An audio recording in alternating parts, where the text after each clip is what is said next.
তো ভারতবর্ষের অসংখ্য হিন্দু ভাই আছে যারা দলিত, ঘোড়ার পিঠে চড়তে পারে না, ঘোড়ার পিঠে চড়লে পরে তাদেরকে হত্যা করা হয়। এরকম ঘটনা শুনেছেন না শোনেননি? কথা বলেন, শোনেননি?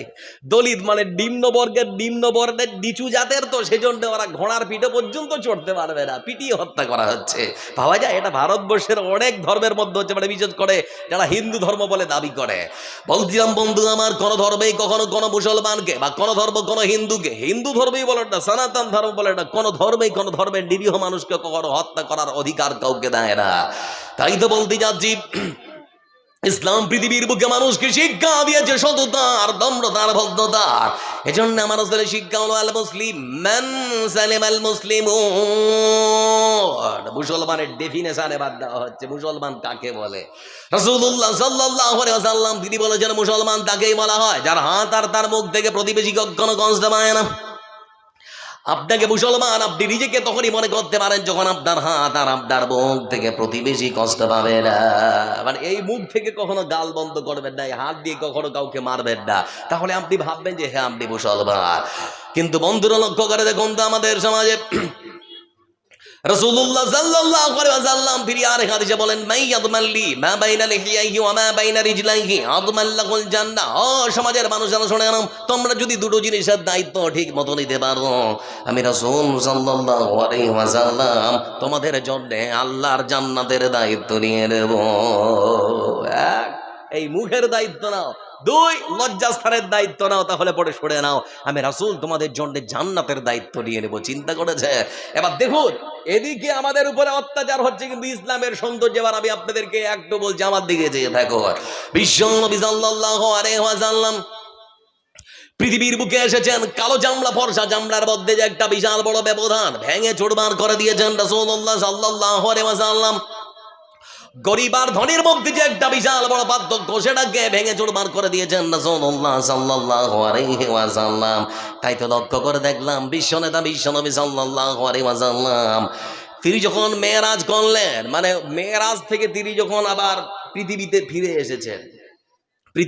এসেছেন মদিনার বাড়িতে, ঠিক সেই সময় সাহাবীদেরকে সামনে রেখে বসা রাসূলুল্লাহ সাল্লাল্লাহু আলাইহি ওয়াসাল্লাম তিনি বললেন, ও আমার সাথীরা তোমরা বলো তো আমি আল্লাহর পক্ষ থেকে 5 ওয়াক্তের নামাজ নিয়ে এসেছি। কয় ওয়াক্ত? আমরা সারাদিনে কয় ওয়াক্ত? দিনটাতে 24 ঘন্টায় কয় ওয়াক্ত নামাজ পড়ি? কথা বলেন না, কয় ওয়াক্ত? 5 ওয়াক্তের নামাজ নিয়ে এসেছি। কিন্তু তখন আজান শুরু হয়ে গেছে, মানে আজান কি করে দেওয়া হবে, মানে কি করে মানুষদেরকে ডাকা হবে তার পরামর্শ চলছে আর কি। রাসূলুল্লাহ সাল্লাল্লাহু আলাইহি ওয়াসাল্লাম তিনি বললেন, আমার সাথীরা আমি মানুষদেরকে কেমন করে ডাকবো, কিভাবে নামাজের জন্য মসজিদের মধ্যে আহ্বান করবো, তোমরা তোমাদের মতামত রায় আমার কাছে পেশ করো। কেউ তখন বলতে শুরু করেছে, আল্লাহর রাসূল আমাদের মধ্যে যখন কেউ ফজরের সময় হবে কেউ আমরা শঙ্খ ফুঁকাবো। হিন্দু ভাইয়েরা শঙ্খ ফুঁকায় না? ওরকম শঙ্খ ফুঁকাবো। জোহরের যখন সময় হবে আমাদের মধ্যে আমরা কেউ বাঁশি বাজাবো। আসরের সময় হলে আমরা কেউ আবার আগুন জ্বালাবো। আমার রাসূল বললেন, না না না না না, হতে পারে না। আর রাত এসে গেল, সকাল হয়ে গেল। পরের দিন সকালবেলা একজন সাহাবী দৌড়াতে দৌড়াতে রাসূলের কাছে এসে বলতে শুরু করেছে, হে আল্লাহর রাসূল আমি কিছু স্বপ্নে দেখেছি। দেখুন তো এই বাক্যগুলো, এই যে বাক্যগুলো, সেন্টেন্স গুলো আমি আজকে রাত্রে স্বপ্নে দেখেছি। এই বাক্যগুলো দিয়ে আমি যেন মসজিদের মধ্যে আযান দিচ্ছি। হে রাসূল দেখুন তো এই শব্দগুলো দিয়ে, এই বাক্যগুলো দিয়ে মানুষদেরকে নামাজের জন্য মসজিদে ডাকা যায় না যায় না? রাসূলুল্লাহ সাল্লাল্লাহু আলাইহি ওয়াসাল্লাম সেগুলো তিনি দেখলেন, গ্রহণ করলেন, সাহাবীদেরকে বললেন, আমার সাথীরা সুন্দর বাক্য, এই বাক্য দিয়ে মানুষদেরকে নামাজের জন্য মসজিদের মধ্যে আহ্বান করতে হবে। কিন্তু কে হবে ইসলামের ইতিহাসে প্রথম মুয়াজ্জিন? কে সেই সৌভাগ্যবান ব্যক্তি? কার নাম ঘোষণা করা হবে? রাসূলুল্লাহ সাল্লাল্লাহু আলাইহি ওয়াসাল্লাম। অসংখ্য সাহাবীর মধ্যে সেই দিন মসজিদ নববীর মধ্যে যে মানুষটির নাম ইসলামের ইতিহাসে প্রথম ঘোষণা করেছিলেন, বন্ধু আমার বলুন তো সেই মানুষটার শরীরের রংটা ছিল ফর্সা না কালো? কি নাম? বংশীয় মর্যাদা ছিল না, টাকা ছিল না, পয়সা ছিল না, দলীয় দাপট ছিল না, কিন্তু অন্তরে আল্লাহর ভয় ছিল না। আমার রাসূল এজন্যই বলেছেন, ইন্নাল্লাহা লা ইয়ানজুরু ইলা সুওয়ারিকুম ওয়া আমওয়ালিকুম ওয়ালাকিন ইয়ানজুরু ইলা কুলুবিকুম ওয়া আমালিকুম। হাসরের ময়দানে কোনো মানুষের চেহারা দেখা হবে না, ফর্সা না কালো, লম্বা না খাটো, মোটা না পাতলা, যেটা দেখা হবে বন্ধু আমার সেটা হলো অন্তরে আল্লাহর ভয় ছিল না, ছিল না। এটাই দেখা হবে শুধুমাত্র, যে আল্লাহর ভয় অন্তরে ছিল না, ছিল না। এজন্যই বলতে যাচ্ছি বন্ধু আমার, এই যে বেলাল রাদিয়াল্লাহু তাআলা আনহু একজন হাফজি কৃতদাস, কালো মানুষ, বংশীয় মর্যাদা নেই, দিনার নেই, দিরহাম নেই, টাকা নেই, পয়সা নেই, কিন্তু তার সম্মান, তার মর্যাদার কথা যদি আপনাদেরকে বলতে চাই, আমার রাসূল সাল্লাল্লাহু আলাইহি ওয়াসাল্লাম তিনি কোনো একদিন বেলালকে ডেকে বলেন, বেলাল বলো তো বেলাল, আজকে যখন আমি স্বপ্নে জান্নাতের মধ্যে প্রবেশ করেছিলাম, আমি দেখতে পেলাম, শুনতে পেলাম তুমি যেন আমার আগে আগে জান্নাতের মধ্যে হেঁটে চলে যাচ্ছ। বলো তো বেলাল তুমি কি এমন আমল করেছো? বেলাল রাদিয়াল্লাহু তাআলা আনহু তিনি তখন বলেন, হে আল্লাহর রাসূল, আমি তো সেরকম কোনো ভালো আমল করতে পারিনি, তবে আমার জানা মতে যখনই অপবিত্র হয়েছি, পবিত্রতা অর্জনের জন্য সুন্দর করে আমি ওযু করে নিয়েছি, আর আমি যখনই মসজিদের মধ্যে প্রবেশ করেছি 2 রাকাত নামাজ পড়ে তারপরে মসজিদের মধ্যে বসেছি। হে আল্লাহর রাসূল, এই সামান্য আমল ছাড়া তো আমার আর কোনো ভালো আমল মনে পড়ে না। রাসূলুল্লাহ সাল্লাল্লাহু আলাইহি ওয়াসাল্লাম তিনি বললেন, বেলাল তোমার কাছে হতে পারে এটা সামান্য, তোমার কাছে হতে পারে এটা অল্প, কিন্তু মহান সত্তা আল্লাহ রাব্বুল আলামিনের কাছে এত গ্রান্টেড, গ্রহণযোগ্য, কবুলযোগ্য হয়েছে যে আল্লাহ রাব্বুল আলামিন জান্নাতের মধ্যে তোমার মতো কালো হাফসি কৃতদাসকে আমার মতো নবীর আগে আগে হাঁটার আল্লাহ সুযোগ করে দিয়েছে। ভাবতে পারে কত সম্মান, কত মর্যাদা। এই সেই বেলাল রাদিয়াল্লাহু তাআলা আনহু তিনি কোন একদিন মসজিদ নববীর মধ্যে আযান দেননি, সরাসরি আকাশ থেকে জিবরাইল আলাইহিস সালাম নেমে এসেছেন। আসার পরে বলেন, মুহাম্মদ সাল্লাল্লাহু আলাইহি ওয়াসাল্লাম আজকে কি মসজিদ নববীতে আযান হয়নি? বলে আযান তো হয়েছে। বলে না, আযান হয়নি। বলে কি করে বুঝলে? জিবরিল রাসূলুল্লাহ সাল্লাল্লাহু আলাইহি ওয়াসাল্লামের প্রশ্নের উত্তর দিতে গিয়ে জিবরাইল আলাইহিস সালাম তিনি তখন বলছেন, হে আল্লাহর রাসূল, মসজিদ নববীর মধ্যে যখন আযান হয়, আমরা আকাশের ফেরেশতারা প্রথম, দ্বিতীয়, তৃতীয়, চতুর্থ, পঞ্চম, ষষ্ঠ, সপ্তম আকাশের ফেরেশতারা আকাশে থেকেই আমরা মসজিদ নববীর আযান শুনতে পাই। আজকে মসজিদ নববীর আযান আমরা আকাশের ফেরেশতারা কেউ শুনতে পাইনি। তার মানে কে আযান দেয়নি? কথা বলে আমার বন্ধুরা, বেলাল আযান দিলে পরে আকাশ পর্যন্ত পৌঁছে যায়, না দিলে পরে যায় না। তার মানে বেলালের সম্মান বেড়েছে না কমেছে? এজন্য মনে রাখবেন, আপনার গ্রামেরও যদি একটা কালো চুকচিকা, বলেন নাকি আপনারা, আপনার গ্রামেরও যদি কালো চুকচিকা ছেলেটা ভালো আযান দিতে পারে, মুয়াজ্জিন হতে পারে না, পারে না? এটাই হচ্ছে ইসলামের সৌন্দর্য। বন্ধু আমার, কালো বলে ওকে আপনি ধমক দিতে পারেন না, এই তুই কালো, তুই আযান দিবি কেন, এটা বলতে পারবেন না। ইসলাম কত সুন্দর, ভাবতে পারেন? কিছু বলবেন মনে হচ্ছে নাকি?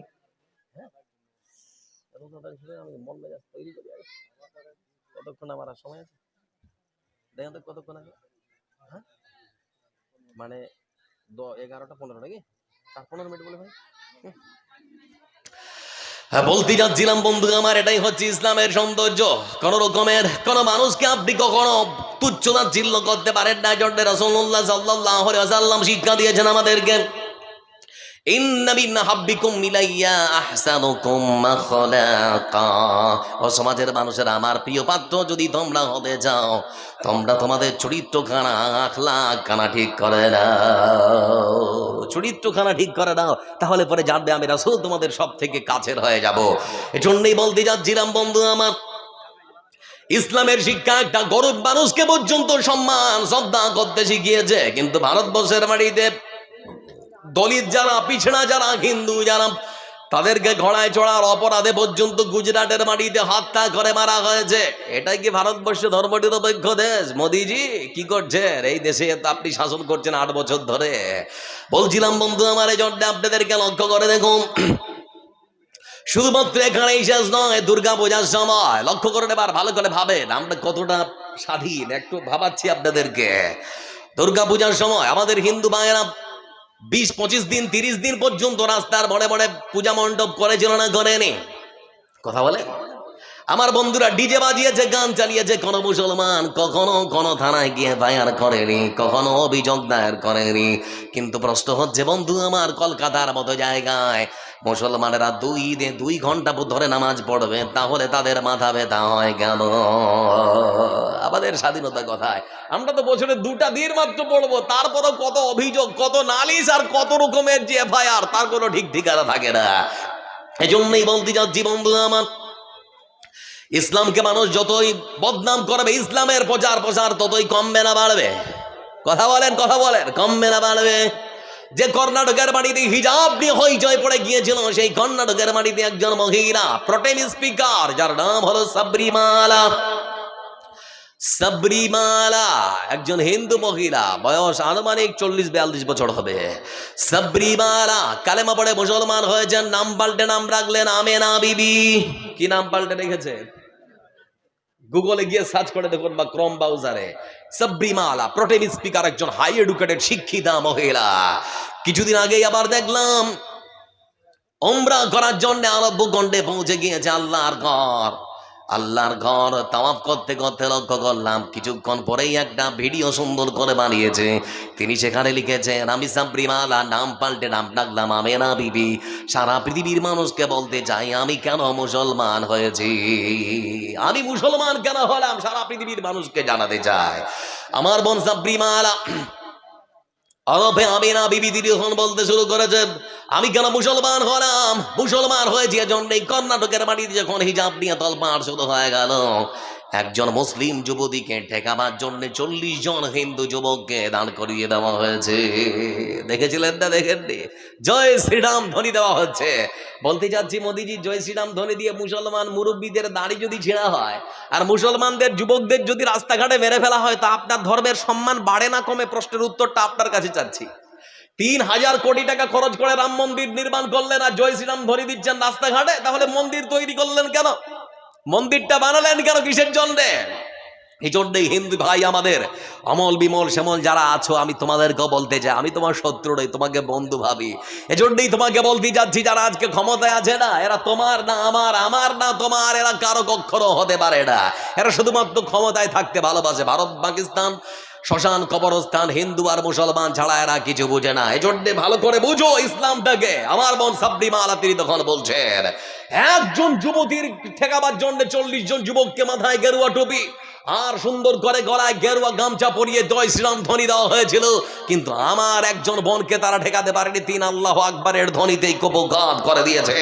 এজন্য বলতে যাচ্ছি, আমি মুসলিম চিরনবীর বরণকে করি না ভয়, মরলে শহীদ বাঁচলে গাজী, আমার এটাই পরিচয়। আমি মুসলিম চিরনবীর বরণকে করি না ভয়। মরতে একদিন হবে তো নাকি? চিরদিন থাকতে এসেছি, হ্যাঁ বলে না থাকবো? সবাই চলে যাবো, কেউ আমরা থাকতে আসি রে। তাই তো বলতে যাচ্ছিলাম বন্ধু আমার বোন সাবরিমালা ওরফে আমেনা বিবি যখন সুন্দর করে ভিডিওটা আপলোড করলেন, ভারতবর্ষের মাটিতে হিন্দু মুসলমান বাংলাদেশ এমনকি সারা পৃথিবীর মাটিতে ক্ষণিকের মধ্যে ভিডিওটা ভাইরাল হয়ে গেল।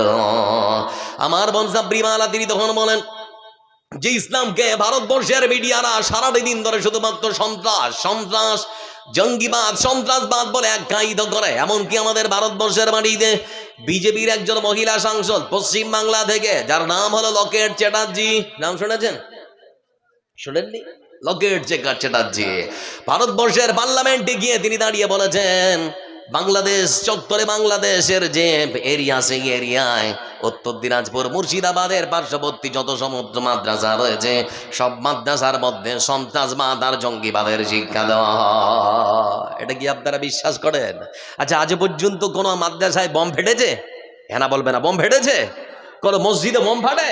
কখনো ফাটে না। সব থেকে শান্তির জায়গা মসজিদ আর মাদ্রাসা, সেখানে সেগুলোকে বলা হচ্ছে সন্ত্রাসের আতুর ঘর। বোন লকেট চ্যাটার্জি, তোমার কাছে বিনীত অনুরোধ, আগে মাদ্রাসা পরিদর্শন করে দেখো, আগে মাদ্রাসায় ঘুরে এসে দেখো। তাই তো বলছি, RSS এর প্রধান chief, head of the department Mohan Bhagwat, দিল্লির মধ্যম দিল্লির একখানা আজাদপুর মাদ্রাসা, হাফিজিয়া মাদ্রাসা পরিদর্শন করেছেন 1 ঘন্টা ধরে। প্রত্যেকটা ঘর তিনি পরিদর্শন করলেন। দেখার পরে তিনি বলছেন, মানুষকে চিনতে গেলে মিশতে হয়, মানুষকে চিনতে গেলে মিশতে হয়। প্রধান RSS এর প্রধান চিফ, কট্টর হিন্দুত্ববাদে বিশ্বাসী একজন রাষ্ট্রের প্রধান, তিনি পর্যন্ত বলছেন যে সত্যি মাদ্রাসায় ঘুরে আমি নিজে বৌদ্ধ মাদ্রাসার পরিবেশ এত ভালো, বাচ্চাদের পরিবেশ, মাদ্রাসার আখলাক, মাদ্রাসার ছেলেদের ব্যবহার এত ভালো যে আমি RSS এর প্রধান মোহন ভগবত মুগ্ধ হয়ে গিয়েছি। বোন তুমিও ঘুরো না 2-4টা মাদ্রাসায়, দেখবে তোমাকেও ইসলাম জানার জন্য তোমার মনের মধ্যে ঝড় বইতে শুরু করবে, যেমন ঝড় বইতে শুরু করেছিল আমার বোন সাবরিমালার অন্তরের মধ্যে। আমার বোন সাবরিমালা তিনি তখন বলতে শুরু করেছেন, আমি ইসলামকে জানার জন্য মনের মধ্যে যখন আমার মনটা বেকল হয়ে উঠল, ঠিক সেই সময় মুসলমান বন্ধুদেরকে ডেকে বললাম, ও মুসলমান বন্ধুরা, আমি তোমাদের ধর্মগ্রন্থ পড়তে যাই, নাম কি? বলে কোরআন। বিশ্ব মানবতার মুক্তির জন্য একখানা ধর্মগ্রন্থ দেওয়া হয়েছে, নাম কি? আপনারা বলেন কি নাম? এটাকে বর্তমানে কেউ তাবিজের কেতাব বানিয়েছে, কেউ আবার বরকতের কেতাব মনে করে উপরে উঠিয়ে দেয়, কেউ পড়ে না। এরকম সমাজে মানুষ আছে না নেই? পাবজি ফ্রি ফায়ারের ছেলেরা আর ওরা সিরিয়ালে। আপনাদের দিকে মেয়েরা সিরিয়াল দেখে না? হেরা বলে না, দেখে না গো। স্বামী সংসার ছাড়তে পারে ওরা, কোরআন হাদিসই ছাড়তে পারে ওরা, ছাড়বে না বাংলা সিরিয়াল। বাংলা হাজি ঘরে ঘরে বাধাইছে গোলমাল ভাইরে, স্টার জলসা ঘরে ঘরে বাধাইছে গোলমাল। কাজের মেয়ে মর্জি নাই, হিন্দি গানের ভক্ত সে, পাশের বাড়ির মদন রে কয় তুমসে প্যার করতে হ্যাঁ। দাদুর বয়স 80 বছর, দাদির বয়স 80 বছর, বাংলা গানে মারে টান। বাংলা হাজি ঘরে ঘরে বাধাইছে গোলমাল ভাইরে, স্টার জলসা ঘরে ঘরে বাধাইছে গোলমাল। যুবকেরা ভাবছে যাক মেয়েদের পক্ষে বললো নাকি, মেয়েদের বিপক্ষে বললো, আমাদের পক্ষে আছে মওলানা। এবার তোমাদের পক্ষে নয়, যুবকদেরকে বলছি, তোমরা সারাটা রাত ধরে মোবাইল ঘাটো না? পাবজি ফ্রি ফায়ার আছে না নেই? হেনা বলে না, কথা বলে আছে না রে? মোবাইল আসিল কি দোলা লাগিল, পড়াশোনায় অমন বসে না। মোবাইল পেলে সব সমস্যার সমাধান নেই? মোবাইল আসিল কি দোলা লাগিল, পড়াশোনায় অমন বসে না। পেটে ভাত নাকি যাক, পরার কাপড় নাকি থাক, পেটে ভাত নাকি যাক, পরার কাপড় নাকি থাক, মোবাইল ছাড়া দিন চলে না। মোবাইল আসিল কি দোলা লাগিল, পড়াশোনায় অমন বসে না।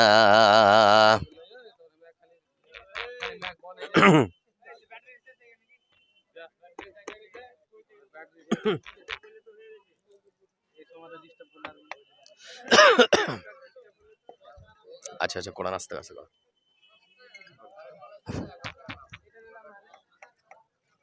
ওইটা দিয়ে দেন।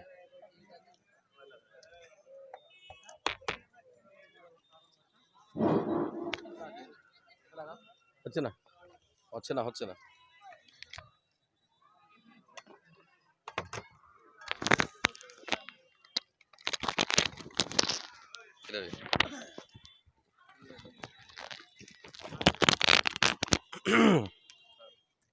এটা হবে তো? এটার আওয়াজ যে খুবই কম গো, এটা এটা ঠিক করেন, ঠিক করেন তাড়াতাড়ি করে। মোবাইল আসিল কি দোলা লাগিল, পড়াশোনায় অমন বসে না। পেটে ভাত নাকি যাক, পরার কাপড় নাকি থাক, পেটে ভাত নাকি যাক, পরার কাপড় নাকি থাক, মোবাইল ছাড়া দিন চলে না। মোবাইল আসিল কি দোলা লাগিল, পড়াশোনায় অমন বসে না। রাত 12টার পরে টুম্পা যখন ফোন করে, দু চোখেতে ঘুম আসে না। রাত 12টার পরে বান্ধবী যখন ফোন করে, দু চোখেতে ঘুম আসে না। রাত জাগিয়া ফোনে চাট করিয়া, রাত জাগিয়া ফোনে চাট করিয়া, ফজরের নামাজে ঘুম ভাঙ্গে না। মোবাইল আসিল কি দোলা লাগিল, পড়াশোনায় অমন বসে না। যুবক ছেলে, মোবাইলটাকে ভালো কাজে ব্যবহার করো, না হলে জীবন সব বরবাদ। বলছিলাম বন্ধু, এই জন্য আমার বংশাব বিমালা অরফে আমেনা বিবি দিদি তখন বলেন, আমি মুসলমানদের ধর্মগ্রন্থ কোরআনকে জানার জন্য দীর্ঘ 3 মাস ধরে শিখেছি। আলিফ বা তা তা সুন্দর করে শেখার পর কোরআনের ভেতরে যখন আমি প্রবেশ করলাম, আশ্চর্য ধরনের একখানা ধর্মগ্রন্থ যতই পড়ি ততই পড়ার মজা লাগে। মজা আছে না রে? আমার বন্ধুরা লক্ষ্য করে দেখুন, আমাদের ভারতবর্ষের বিখ্যাত সরুকার যারা, A.R. রহমান, উদিত নারায়ণ, আলকা ইয়াগনিক, কুমার শানু, এই সমস্ত কোন শিল্পীর কোন গান যদি আপনার কানের মধ্যে সারাটা দিন ধরে জ্ঞানের করে বাজানো যায়, বলুন তো বন্ধু আমার, মানুষ বিরক্ত হবে না? হবে না? প্রত্যেক নামাজের শুরুতে সূরা ফাতিহা আছে না নেই? কেউ কি বলে যে পড়তে ভালো লাগে না? বলেছে আজ পর্যন্ত? কখনো বলে না। আমার বোন সাবরিমালা ওরফে হবে না বেবি তখন বলতে শুরু করেছে ইসলামকে জানার জন্য, আমি তখন বেকল হয়ে উঠলাম। এমনকি রাসূলুল্লাহ সাল্লাল্লাহু আলাইহি ওয়াসাল্লামের জীবনীখানা যখন সুন্দর করে পড়তে শুরু করলাম, আমি লক্ষ্য করে দেখলাম আমার বিশ্বনেতা বিশ্বনবী সাল্লাল্লাহু আলাইহি ওয়াসাল্লাম তিনি রাস্তার ধারে সাহাবীদের সঙ্গে বসে আছেন। এমন সময় দেখতে পেলাম যে একখানা মরা মানুষের লাশ, মানে অমুসলিমের লাশ, বেধমির লাশ, ওটা মুসলমানের লাশ নয়, কাঁধে করে নিয়ে চলে যাওয়া হচ্ছে শ্মশানে পোড়াবার জন্য। রাসূলুল্লাহ সাল্লাল্লাহু আলাইহি ওয়াসাল্লাম তিনি আর বসে থাকতে পারলেন না, তিনি উঠে দাঁড়ালেন। লক্ষ্য করে দেখলাম রাসূলুল্লাহ সাল্লাল্লাহু আলাইহি ওয়াসাল্লাম উঠে দাঁড়িয়ে গেছেন, বসে থাকতে পারলেন না। লাশটা যখন অনেক দূরে নিয়ে চলে যাওয়া হলো, ঠিক সেই সময় লক্ষ্য করে দেখলাম সাহাবীরা প্রশ্ন করেছে, হে আল্লাহর রাসূল, ওটা তো মুসলিমের লাশ, খ্রিস্টানের লাশ, বসে থাকলেন না কেন, উঠে দাঁড়ালেন কেন, কি ব্যাপার? রাসূলুল্লাহ সাল্লাল্লাহু আলাইহি ওয়াসাল্লাম তিনি তখন বললেন, আমার সাথে তোমরা শুনে নাও, তোমাদেরকে বলতে যাচ্ছি, তোমরা আমাকে বলো না ওটা কার লাশ, তোমাদের কাছে আমি জানতে চাই না। তোমরা আমাকে আগে বলো যে মানুষটার লাশ কাঁধে করে নিয়ে যাওয়া হচ্ছে, সে মানুষ না, মানুষ না। আগে বলো সে কি মানুষ নয়। তারপরে অমুসলিমরাও বুঝুক যে হিন্দুদের মরা মানুষের লাশকে পর্যন্ত ইসলাম মূল্যায়ন করতে শিখিয়েছে। এটাই হচ্ছে ইসলামের সৌন্দর্য, এটাই হচ্ছে ইসলামের শিষ্টাচার। এজন্যই তো বলতে যাচ্ছি, ইসলামকে যারা অবমাননা করে, ইসলাম সম্পর্কে যারা নানান রকম কটূক্তি করে, ইসলাম সম্পর্কে তাদের আগে জানতে হবে ইসলাম কি জিনিস। পৃথিবীর বুকে ইসলাম মানুষকে মনুষ্যত্বের শিক্ষা দিয়েছে, পৃথিবীর বুকে ইসলাম মানুষকে মানুষ হওয়ার শিক্ষা দিয়েছে। অমানুষ হওয়ার শিক্ষা কখনো ইসলাম মানুষকে দিতে পারে না।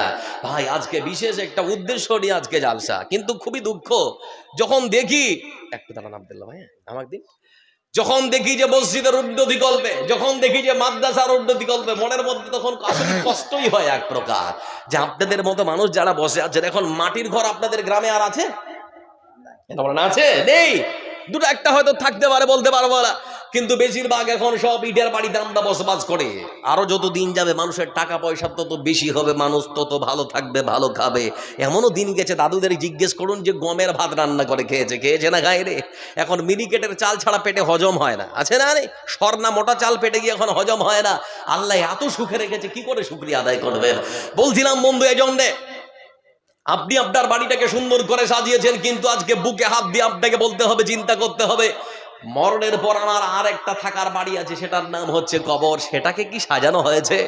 আমি দেখলাম ফেসবুক পেজে আমার এক ভাই ছবি পোস্ট করেছে, তার বাবা মারা গেছে, তার বাবা সুন্দর করে শরীরটা সাদা কাপন দিয়ে ঢাকিয়ে সুন্দর করে খাটে রেখে দিয়েছে, জানাবে পড়াবার জন্য নিয়ে যাবে মাঠে। এমন সময় আকাশ থেকে ঝমঝম ঝমঝম করে বৃষ্টি এসে তার বাবার শরীরটা কাপড়টা সহ সব ভিজে থুপ হয়ে গেল।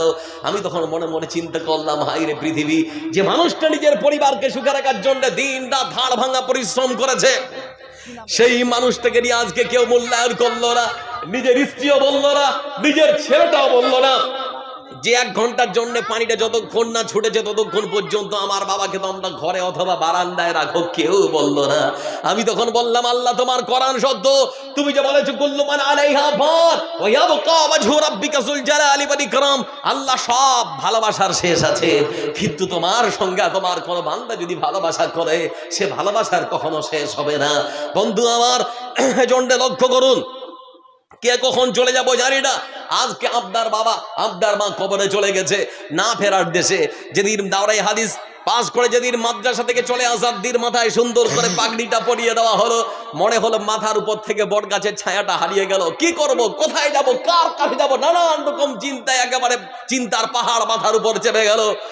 বিদায় দেওয়া হচ্ছে, আর ওই মাদ্রাসায় থাকা হবে না। কিন্তু প্রশ্ন হলো, সে বিদায় কিন্তু চিরবিদায় নয়। মন চাইলে আবারও সে মাদ্রাসায় যেতে পারবো, সে মন চাইলে আবারও সে মাদ্রাসায় গিয়ে সময় কাটাতে পারবো, চিরবিদায় নয়। আপনার মেয়েটাকে যখন আপনি শ্বশুর বাড়িতে পাঠান, সুন্দর করে কেঁদে কেটে পাঠিয়ে দিচ্ছেন, সে বিদায়ও কিন্তু চিরবিদায় নয়। কিন্তু আপনার ছেলের, আপনার বাবার শরীরটা থেকে যখন রূহ নামক যে জিনিসটা, আল্লাহ সৃষ্টি যেটা, সেটা যখন বেরিয়ে যায়, কি এমন শরীর থেকে বেরিয়ে গেল, কেউ বলে বাঁশ ঝাড়ে কবর করতে যা, কেউ বলল কাফন আনতে যা, কেউ আবার বলছে যে সুন্দর করে গোসল দিয়ে, কেউ বলল পানি আন, নানান রকমের জোগাড় যন্ত্র দিয়ে আপনাকে বিদায় দেওয়া হচ্ছে। এ কোন বিদায়? কবরে রেখে দিলে পরে জীবনে আর সে মানুষটাকে পৃথিবীর জমিনে আর দেখতে পাওয়া যায় না। ভাই বন্ধু আমার, সেই জমিনে সেই কবরে সাইতো আজকে অনেক মানুষ বসে আছেন, কারো বাবা, কারো মা, কারো হয়তো আত্মীয় স্বজন চলে গেছে। আমি বেশি চাচ্ছি না আপনাদের কাছ থেকে, 5টা করে 1000 টাকা দেবেন 4 জন, 1টা করে 1000 টাকা দেবেন 10 জন। আছেন কেউ আল্লাহর বান্দা সেই কবরটার জন্য আজকে সাজাবেন? 1টা করে 1000 টাকা 10 জন চটচট করে আসুন আমার কাছে। একজন দিয়েছেন 500 টাকা। আর হাজী সাহেবের স্ত্রী হাজী সাহেব মারা গেছে, আল্লাহুস সামাদ, ওনার ছেলের নাম মুজাফফর মেম্বার, ওর মা এই গয়নাটা দিয়েছে, বেঁচে আছে। মুজাফফর মেম্বারের মা মানে ওনার বাবা, আর ওনার মা মা দিয়েছেন 2টো কানের, স্বামী মারা গেছে, কানের দুল খুলে দিয়েছে। দেখেছেন 2টো কানের খুলে দিয়েছেন, দুটোই সোনার, সোনার 2টো কানের। মা বোনের ওদের কাছে পর্দা আছে না? নেই? জি আছে। মা বোন। মা বোন আপনাদেরকে দেখাচ্ছি, দেখুন আল্লাহর কোরআন, ওয়াল্লাযীনা ইয়াকনিযুনা আয-যাহাবা ওয়াল ফিদ্দা ওয়া লা ইউনফিকুনাহা ফী সাবিলিল্লাহ ফাবাশশিরহুম বিআযাবিন আলীম। ওই সমাজ সমাজদের জন্য জাহান্নামের সুসংবাদ, যারা নিজের সোনা এবং চাঁদিকে ঘরের মধ্যে জমা করে রাখে, আল্লাহ রাস্তায় খরচ করে না। আল্লাহর কোরআন পড়েছে হাজী সাহেবের স্ত্রী, সেজন্য নিজের স্বামীর জন্য কানের 2টো দুল খুলে দিয়েছে, সাথে 500 টাকা। কেউ কি আছেন কোন মা এক জোড়া আর খুলে দিতে পারেন? কোন ভাই কি আছেন? 1টা করে 1000 টাকা চটচট করে আসুন। নেই নামটা লিখা, 1টা করে 1000 টাকা 10 জন। জান্নাতের সুসংবাদ প্রাপ্ত সাহাবী, একই সঙ্গে 10 জনকে দেওয়া হয়েছিল। সেই দিক থেকে তাকিয়ে 10 জন আল্লাহর বান্দা, একজন হাত তুলুন তো আল্লাহর রাস্তায়। একজন 1000 টাকা আমি দেবো, আমার মা বাবা চলে গেছে, কেউ আছেন আমার ভাই? 1000 টাকা দেবেন আল্লাহর রাস্তায়, আসুন। 1টা 1000 টাকা আমি আপনাদের কাছ থেকে যাচ্ছি, বেশি চাইনি। হাসপাতালে যান, দেখবেন মনে হচ্ছে পুরো এলাকার মানুষ সব হাসপাতালে ভিড় করছে। আল্লাহর শুকরিয়া আদায় করে আসলেই শেষ করা যাবে না। আল্লাহ সুঠাম দেওয়া সুস্থ শরীর দিয়েছে, এর শুকরিয়া কি করে আদায় করবেন? 1টা 1000 টাকা করে চেয়েছি ভাই আমার। হাজী আবু বকর সাহেব 1000, কিন্তু উনি 5000 এর যোগ্য। আচ্ছা, হাজী সাহেব ওনারা বলছেন যে আপনি 5000 করে দেন, তো আজকে 1000 কেন? আর বাপজি 4000 টাকা লিখে দেন সোনা। আলহামদুলিল্লাহ, হাজী সাহেব রাজি হয়ে গিয়েছেন। 5000 টাকা। নারে তাকবীর, আল্লাহুম্মা সাল্লি আলাইহি, আল্লাহুম্মা বারিক আলাইহি। হাজী সাহেবের পক্ষ থেকে 5000 টাকা আল্লাহর ঘর মসজিদ নির্মাণ করার জন্য প্রতিযোগিতা করুন। এর আগে দিয়ে ওয়াসারিউ ইলা মাগফিরাতিন মির রাব্বিকুম ওয়া জান্নাতিন আরদুহা আস-সামাওয়াতু ওয়াল আরদু ইদ্দাল লিল মুত্তাকিন। কসমউদ্দিন 1000, আমার বাপজি কসমউদ্দিন কসিমউদ্দিন ছগড়িয়া থেকে 1000 টাকা। কি নাম? নূর ইসলাম। নূর ইসলাম ভাইয়ের পক্ষ থেকে 1000 টাকা। নারে তাকবীর, আল্লাহুম্মা সাল্লি আলাইহি, আল্লাহুম্মা বারিক আলাইহি। 2টো হয়ে গিয়েছে, আর 8টা টিকিট পাবেন। কে নেবেন ভাই আমার? আসুন। আর কে আছেন নেবেন? আজকে কেউ এই সভাটা যেভাবে বসে আছেন নষ্ট করবেন না, আমি কিছুক্ষণ, কারণ আজকে আপনাদের সৌভাগ্য যে এমন একজন মানুষকে পেয়েছেন যিনি বুখারীর দার্স দেন, এমন একজন মানুষকে আপনারা আজকে পেয়েছেন যিনি অসংখ্য ছাত্রের শিক্ষক, অসংখ্য ছাত্রকে বুখারী মুসলিমের শিক্ষা দিয়েছেন। এমন একজন মানুষ আপনাদের অপেক্ষায় অপেক্ষিত, আমার পরে পরে উনি আসবেন। এই মাদ্রাসার হেড মুদাররিস আল্লাহুস সামাদ। একরামুল ভাই। আচ্ছা এই গ্রামের ইমাম। আচ্ছা আচ্ছা, এই গ্রামের আপনাদের সুপরিচিত ছেলে, ইমাম, মাদ্রাসার শিক্ষক একরামুল ভাইয়ের পক্ষ থেকে 1000 টাকা আপনাদের মাদ্রাসার প্রধান শিক্ষক। এই দেখতে দেখতে 3টা। 4 নম্বরে কে আছেন ভাই? যুবক ছেলেগুলো আসো না ভাই আমার। কত? 500? আবাবু আর 500? আচ্ছা শোনো শোনো শোনো, নিব না, জোর করবো না, মকিম জোর করবো না, জোর করবো না। মকিম কালিয়ারা, এদিকে শোনো, মকিম কালিয়ারা থেকে 1000 টাকা। আমি জোর করবো না। কোথায় বাড়ি? এখানে। আচ্ছা জোর করবো না, যদি সম্ভব হয়। শোনো আমি কি বলছি, শোনো আগে। না না, আমি কি বলছি শোনো। 500 দিয়েছে তো? 500 তুমি 1 সপ্তাহ পরে দিও ভাই। দেবা? 1000 টাকা দিচ্ছি। যাক আলহামদুলিল্লাহ, আমার ভাই বলছে রাজি। 500 টাকা নগদ, 500 টাকা বাকি দিয়ে 1000। দেখতে দেখতে 6টা হয়ে গিয়েছে। আসুন আমার ভাই। 50 কিলো ভুট্টা। আমার ভাইয়ের কাছ থেকে তো 50 নিব না ভাই, 80 কিলো নেব। আলহামদুলিল্লাহ। 1 কুইন্টাল, 1 বিঘে ভুট্টা আছে তো 60 কিলো করে দেন ভাই, নাকি? 60 কিলো, যাক 50 কিলো। আমার ভাই বলছেন 50 কিলো ভুট্টা। আমার ভাইয়ের পক্ষ থেকে 50। 7 নম্বরে কে একজন আছেন? আসুন ভাই। আর 500 হবে দিতে হবে ভাই, না এটা রাখছি তো। ভাইকে বলছি আর 500 টাকা মসজিদের জন্য ভাই, এত সুন্দর। এদিকে তাই, এদিকে একবার ঘুরেন তো। এদিকে একবার ঘুরেন, কত সুন্দর চেহারা। না 100 নয় ভাই, 500 টাকা নিন আমার সোনা। বাকিতে থাক, অসুবিধা নেই, দুদিন পরে দিন, কি আছে, দুদিন পরে দিন। এক বড়া সিমেন্ট তো, এক বড়া সিমেন্টের দাম কত? 400 টাকা। আর 100 টাকা দেন, তাহলে 1000 হবে আর কি। হ্যাঁ বাকি 500 বাকি লেখাচ্ছি, তাহলে 500 বাকি যাক, 1000 টাকা এক বস্তা সিমেন্ট। আমার ভাইয়ের নাম কি? মাসুদ আলম ভাইয়ের পক্ষ থেকে 500 টাকা দিতে এসে আমার ভাই 1000 টাকা সঙ্গে এক বস্তা সিমেন্ট আমার ভাইকে আল্লাহ দিনের জন্য কবুল করুক, আমরা বলি আমিন। ভাই আমার দেখতে দেখতে 7টা 8 নাম্বার কেউ আছেন দেবেন? 5000-এর একটা হয়েছে, কেউ জোড়া হন। সাবাতুন ইযিল্লুহুমুল্লাহু ফি যিল্লিহি ইয়াওমা লা যিল্লা ইল্লা যিল্লু ইমামুন আদিল ওয়া শাবুন নাশা ফি ইবাদাতি রাব্বি ওয়া রাজুলুন কলবুহু মুআল্লাকুন ফিল মাসাজিদ ওয়া রাজুলানি তাহাব্বানি ফিল্লাহি ইজতামা আলাইহি ওয়া তাফাররাকা আলাইহি। কত বলছেন ভাই আমার? ভাইজান, ও ভাই, বড় ভাই, বড় ভাই, হ্যাঁ চাকরি করছেন ভাইজান? তা আবার পায় না। যাক ভাই 500 নাকি? যাক আমার ভাই রাজি খুশি হয়ে 500 টাকা দিয়েছে, আমার ভাইকে আল্লাহ দিনের জন্য কবুল করুক, মনটাকে প্রশস্ত করে দিক, আর দান করার তৌফিক দান করুক, আমরা বলি আমিন। আর কেউ আছেন ভাই আমার? যারা যারা আছেন চটচট করে, আর মাত্র 3টা কলম আছে 1000 টাকার। কি নাম ভাইজান? জাফর আলী ভাই 1000 টাকা। আর আপনার ভাই কই? জাফর ভাই কোথায়? আসেনি। কত শোনা? আল্লাহ কত ভাই? এদিকে শুনেন না।